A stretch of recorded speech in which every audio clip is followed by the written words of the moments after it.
Welcome back to Breaking Down Storage Tech. Today we're breaking down a first item on Loader by Rapscallion and Cubicmeter. So this system is technically one wide tileable. The only thing not one wide tile about it is the slime stone over here, because you got to keep in mind you can't have slime and then slime because of the piston push limit.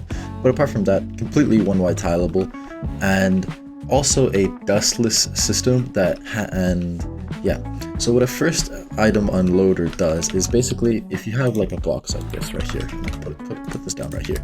So basically you could have like a worse box. It could be all this over here, this, maybe this is a stack, and then this is split over here, whatever.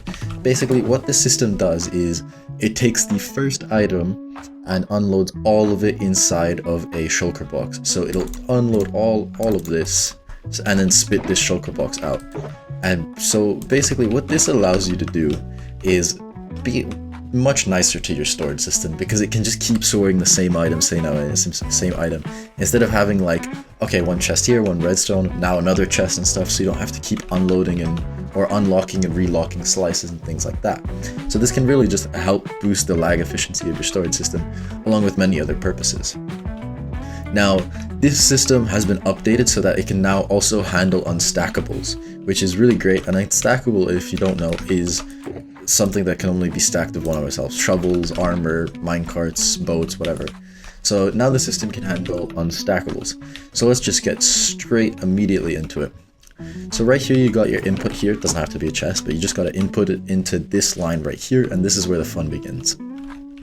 So it'll make its way down, won't really touch anything too much, but what it will do as soon as it gets to this dispenser right here is this comparator right here will pick it up and detect that it's there. What happens here is this comparator powers the sticky piston, which moves this composter. This composter has a full level 1, but it's not too important. Or actually, never mind, it is quite important, because when it's up here, this comparator reads it out, so it locks this system right here, so no other shulker boxes can come in and mess with this signal right here. So basically stops any input, so that's why you should realistically have a double chest, so you could input stuff into him like so that way you have a buffer, so that way your system doesn't completely clog up, but that's apart from the fact. But at the same time, it powers this observer right here, which detects that the composter is moving. What happens is it powers this block, which powers this note block, powering this piston, which moves this down. Now, this does quite a few things. First of all, it moves this observer down so it's facing the other observer. Now, this will make a redstone clock, but before that, it will move this block of redstone, so this line is no longer powered. This line right here, this redstone repeater line, this is no longer powered, which will cause this hopper to be unlocked, and same with this hopper right here, or not this hopper because it's being powered by this hopper. So it just makes sure that this hopper is unpowered, but so yeah, and then it'll get unpowered, so it'll start this observer kind of clock right here, or not observer clock, it'll start this observer line pulsing like this, so which will power this block powering this repeater because of the pulse to here, and it will pulse this block powering this repeater, and this repeater will continue fluctuating because of this observer, so it kind of makes like a whole clock where this entire system gets powered. And this has been made this way, so it has very precise timings, and we'll get to that in just a second. But what also happens is this note block gets moved down, same with the slab, but this slab's not really that important. But the note block gets down, so it powers this sticky piston through this redstone block, which then powers this, or moves this redstone block here, powering this line, which moves it here. And as soon as this line, or this limestone line, begins to move, this redstone block will move here and immediately power this entire line right here by design. Because powered rails, as you know, power the last line first, which will cause a few things to happen. Namely being that it will also power this right here, and this comparator will power this, unpower this redstone torch right here. By this redstone torch being unpowered, it will power this redstone, or unpower this redstone repeater, pulling up this hopper right, or this redstone block up.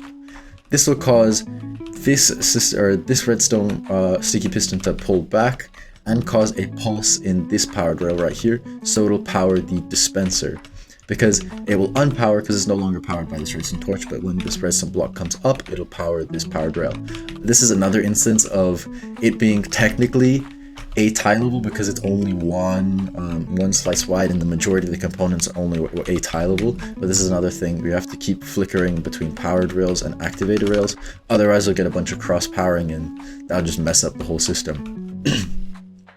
But aside from that, so now that we have the shulker box placed right here, and what will happen then is that the first item available actually, so in this instance it'll be one chest, so it'll get pulled like this into the hopper, and then what will happen is this observer will pick it up and actually power this dropper, or unpower this dropper, sorry.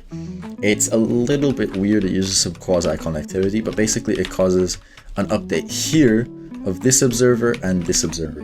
The main thing, this observer isn't really too important right now because it's just an air block above, so it won't do anything, but this observer is really important because what it'll do is it'll pulse this block, powering this this sticky piston to pull this composter down. At the same time, it'll power this this sticky piston to pull this composter away, updating this observer line, which will go in a second, but let's just move back up here for just 1 second. So what'll happen is it'll move down right here, powering this block, and because of how it works, because this observer will power this powered rail line, which will power this block right here, it'll pulse this sticky piston very quickly so it spits out a block.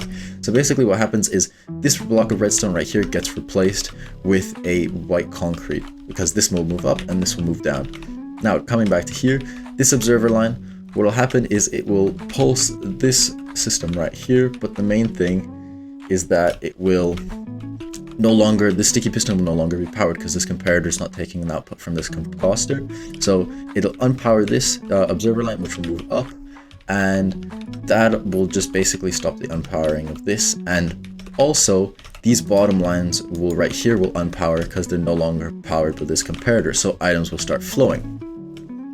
Now this is where the intricacies of the system actually happen, and what happens is it'll keep unloading this first item. It'll keep unloading like one, whatever, half, until it gets to the very last item. So there's only one item right here in this hopper right here. And once this gets pulled out, this is where the timings over here come in really handy. Essentially what it does is it causes, or it temporarily locks this hopper every time that one item gets pulled out, so that way, or one item gets pulled out. And so if it's regularly happening and there's still more items in the shulker box, this item, there'll still be another item in the hopper, because as this gets pulled out, a new item gets pulled into this hopper. But since there's no item up here, it will pull down. This will actually cause the comparator right here to take slightly less of a readout, which weirdly actually powers this dropper, because it'll be powered off, so it'll power on again, which is kind of hard to wrap your head around, but that's essentially how it works, which will cause two observer updates down these two observer lines. The first one being that, imagine this right now is actually, this line right here isn't here. So this is up here and then this is down here. So what'll happen is it will pulse up here and power this note block, so it'll push this composter to break the shulker box. So that way the shulker gets broke and gets pushed into this corner right here, where it gets pushed down and into this hopper line right here and goes all the way down. This is where the remainder, for example here, all your sorted shulker boxes have gone. So once that happens, but at the same time that happens, here we go, there we go. So at the same time that happens, a pulse goes up to here, which powers this block. So this will pull the comparator back down and pull this composter back down. What will happen is the exact same thing we talked about before with the one pulse going to the sticky piston, but since the white concrete is where this redstone block is, it'll actually get pulled back. And at the same time, this sticky piston will do the same thing, but push this composter back, which will cause this over here, these note blocks, to power and lock these item hoppers. And at the same time, it will update this observer, so it'll pulse this right here, moving these observers down. Now, once these observers move down, they will update because they noticed, oh hey, I've moved, which will power this observer right here, or no, basically, it technically powers this observer, but what happens is it powers this block, which locks this hopper, and this observer detects it. This observer detecting it will then power this repeater, pushing up this entire stack right here, causing the clock to break, this repeater, this signal over here no longer to be getting any power, and this system to fully lock up. And up here, what will happen is these will all unpower, allowing all of this system, and these comparators to also unpower, allowing another shulker box to flow in if there is one. Now, you may notice we haven't talked about this part right here. This part is just a kind of safety assurance, and it has to do with the overflow. What happens is it's taking a readout from this item hopper continuously and pulse it, or making sure that this happens, and it detects that this redstone wire will take more of an output, which is getting observed by this observer. So, which is also, okay, basically, to explain it simply, this redstone dust has a power of 2 coming from this comparator, coming from this composter. So this will stay at a power of 2. This comparator right here will always be taking a readout. And this basically means that if this ever fills up more than the first 2 slots, or whatever a power of 2, I can't really remember it off the top of my head. If it fills up more than that, it will update this redstone dust. By updating this redstone dust, what will happen is it'll pulse this observer powering this trapdoor, which will send 2 lines. A is to this line right here to power this item hopper to lock it, and at the same time to power this observer to power this dropper right here, which will shoot the items into the droppers right here. And that has to do also with unstackables, because overflow, yes, but another thing that this could be used for is because of an unstackable, it will cause an update here, which will cause an update. So it will lock this hopper, stopping any items from going through, and so the unstackable stays in here, and which will get powered later, which will power this dropper, powering or shooting it into this dropper line. So here, so you'll have a nice little dropper line for your unstackables, and at the same time, you got your line for your remainder shulker boxes, and out here you got your bottom output of the first item. So, really complex system, but pretty cool. And now we get to see it in action. So here, we just have a box right here. And I'm gonna slow the game down. Tick rate 5. So here, I'm gonna pop it in here. So you go here, you go down, this will update. See, go down, update, and you can see now it's being placed here. Slowly be working, and you can see the timings of it working beautifully. And what will happen is the last item will be unloaded, and you'll see an update go through these 2 observers right here. Just give it a second. 1 more second. Oh wow, this is quite slow. So there. You can see it moves back.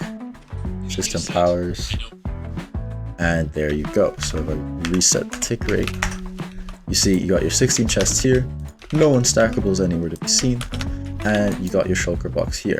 Now if I do the exact same thing, but now that has an unstackable, reset the tick rate, put it here, you see it move down, update the whole power, and you skip. See the composter, and then immediately it gets broken because there's only 1 item, and see the powering of this bottom system. And then now here you got the unstackable right here. You have your 16 chests in the first slot of the previous go, and you have your shulker box that's been emptied right here. So overall, a really helpful system. It's quite useful for especially speeding up storage systems, and this could be used in kind of an unloading array of sorts. So yeah, overall pretty cool, and yeah, thank you for watching.